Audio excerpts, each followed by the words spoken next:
औज़ुबिल्लाहिमिनश्शैतानिर्रजीम बिस्मिल्लाहिर्रहमानिर्रहीम अल्लाहुम्मा सल्लि अला मुहम्मदिन व अला आलि मुहम्मद व बारिक वसल्लिम।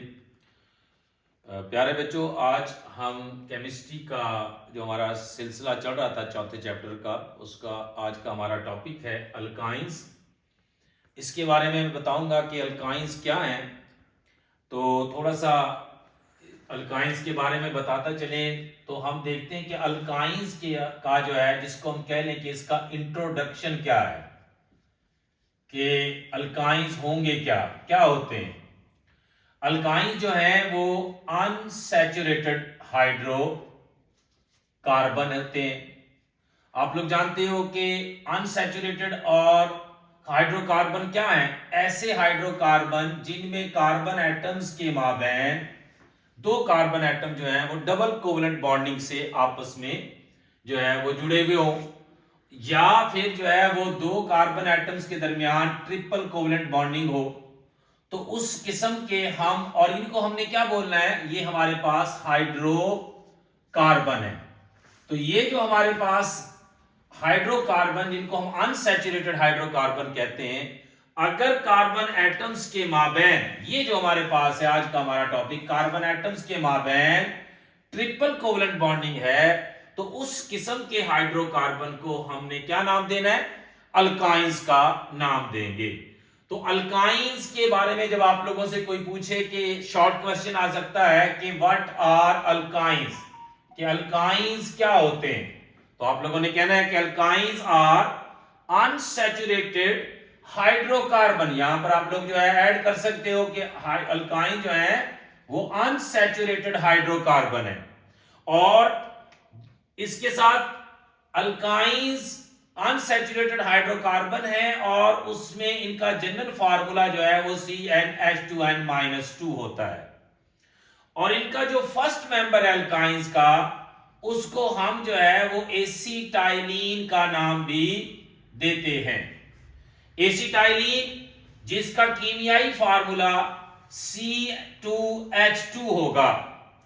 ये हमारे पास अल्काइंस का जो है आप लोगों ने लिखना है कि व्हाट आर अल्काइंस, तो उसका जो है वो इंट्रोडक्शन जो है उसका लिखोगे कि अल्काइंस ये हमारे पास है। उसके बाद अल्काइंस के बारे में आप लोगों से पूछा जा सकता है कि अल्काइन जो है वो कहां कहां पे रहते हैं, ऑकरनेस क्या है, कि अल्काइन जो है वो किधर पाए जाते हैं।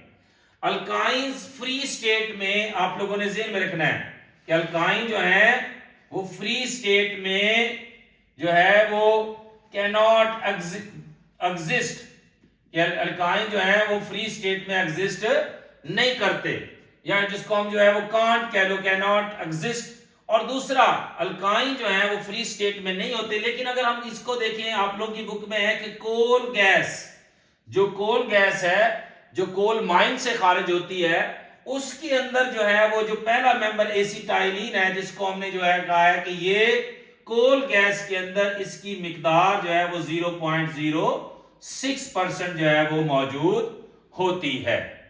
सिर्फ ये हमारे पास ऑकरनेस है, और आप लोगों ने जो है वो यही बात जो है वो याद कर लिखनी है जो है वो क्वेश्चन के अंदर। उसके बाद आ जाता है कि अल्काइंस की प्रिपरेशन, कि अल्काइंस को कैसे प्रिपेयर किया जाता है इन लेबोरेटरीज के। अल्काइन जो है वो लेबोरेटरीज में कैसे तैयार होते हैं, तो यहां पर इसकी तैयारी के हमारे पास दो मेथड हैं। एक मेथड आप लोगों के पास है कि हाइड्रो हैलोजिनेशन ऑफ वेसिनल डाइहैलाइड्स, के डाइहैलाइड्स, वेसिनल डाइहैलाइड जो है उसकी डीहाइड्रो हैलोजिनेशन, जिसको मैं यहां पर मेंशन करूं, डीहाइड्रो का मतलब है कि वेसिनल डाइहैलाइड में जब हमने केमिकल रिएक्शन करवाना है तो वहां से पानी का इखराज भी होना है, और हैलोजिनेशन, साथ पानी के इखराज के साथ हैलोजन मेंबर जो है वो मौजूद होंगे डाइहैलाइड्स में। क्योंकि आप लोग जानते हो यहां पर ये जो डाइहैलाइड, हैलाइड यहां पर ज़हन में रखना है कि थोड़ा सा मैं यहां पर करूं कि हमारे पास जो हैलोजन मेंबर्स होते हैं वो फिर आप लोगों के पास कौन कौन से हैं? फ्लोरीन, क्लोरीन, ब्रोमीन, आयोडीन और एस्टाटीन, ये हैलोजन मेंबर्स हैं। अब इनके वैलेंस शेल में, हैलोजन मेंबर के वैलेंस शेल में जो है वो कितने इलेक्ट्रॉन्स होते हैं? इनके वैलेंस शेल में आखिरी मदार में 7 इलेक्ट्रॉन्स होते हैं। अब इनको अपना वैलेंस शेल कंप्लीट करने के लिए हैलोजन मेंबर्स को एक इलेक्ट्रॉन की जो है वो क्या होती है, जरूरत होती है कि हैलोजन मेंबर अपना वैलेंस शेल जो है वो इनको कंप्लीट करने के लिए एक इलेक्ट्रॉन की जरूरत है। जैसे ही हैलोजन मेंबर्स ने अपने वैलेंस शेल में इलेक्ट्रॉन को शामिल करवाना है तो ये हैलोजन मेंबर जो है वो हैलोजन से क्या बन जाएंगे, हैलाइड आयन में कन्वर्ट हो जाते हैं। किसमें कन्वर्ट हो जाते हैं? हैलाइड आयन में कन्वर्ट होंगे। अब इसी वजह, अब यहां पर देखो वैसिनल डाइहैलाइड जिसमें हम जो है वो क्या करें, जब इसका हम केमिकल रिएक्शन दिखाएं तो आप लोगों के पास क्या है कि जब हमारे पास डाई, जिसको हम कहेंगे 2 क्लोरीन के एटम जुड़े हुए हैं किसके साथ, जिसको हम यूं कहेंगे कि आप लोगों के पास डाई क्लोरोईथेन, यहां पे इसको कीमियाई नाम हम ये भी दे सकते हैं। और इनमें जब हमने क्या करवाना है, इसके साथ रिएक्शन करवाना है पोटाशियम हाइड्रोक्साइड का, और ये अल्कोहल की मौजूदगी में, और इसको हमने हीट देना है 100 डिग्री सेल्सियस पर टेम्परेचर जो है इसको प्रोवाइड करेंगे। तो उसके बाद जो है वो रिएक्शन इनका स्टार्ट होना है। और रिएक्शन स्टार्ट होने में आप लोग देखो कि डीहाइड्रो, ये जो हाइड्रोक्सिल ग्रुप है हमारे पास OH, इस हाइड्रोक्सिल ग्रुप ने यहां पर वैसिनल डाइहैलाइड से एक हाइड्रोजन एटम जो है वो गेन करना है, और गेन करने के बाद जो है वो क्या बनाएगा, पानी जो है वो H2O बनता है।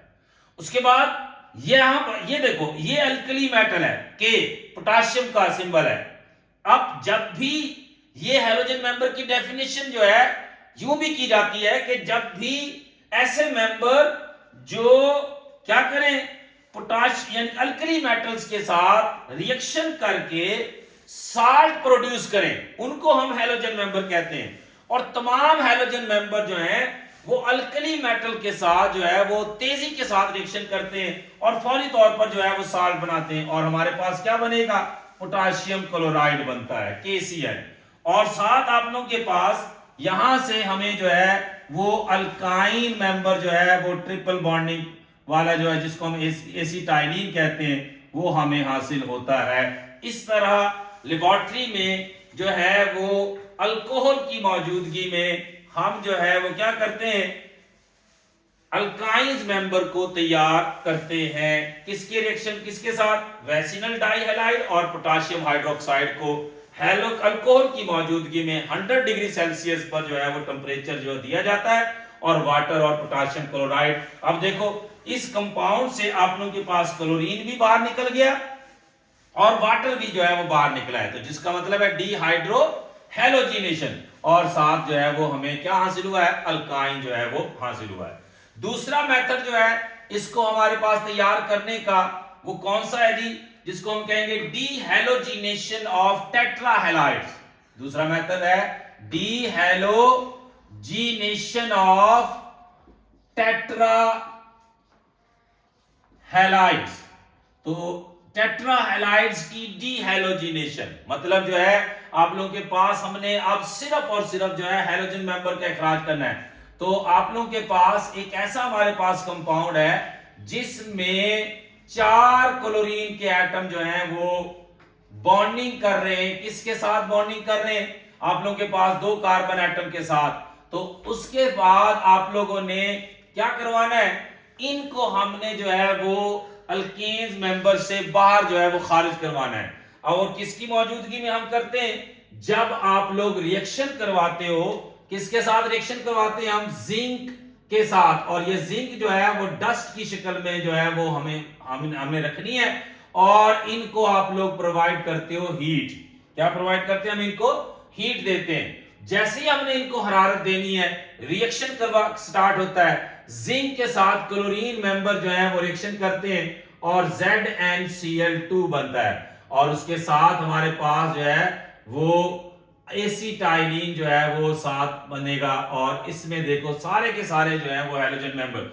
और यहां पे बेटा एक याद रखना है बात कि केमिकल जब रिएक्शन लिखना है तो उस रिएक्शन में इक्वेशन को बैलेंस करना है।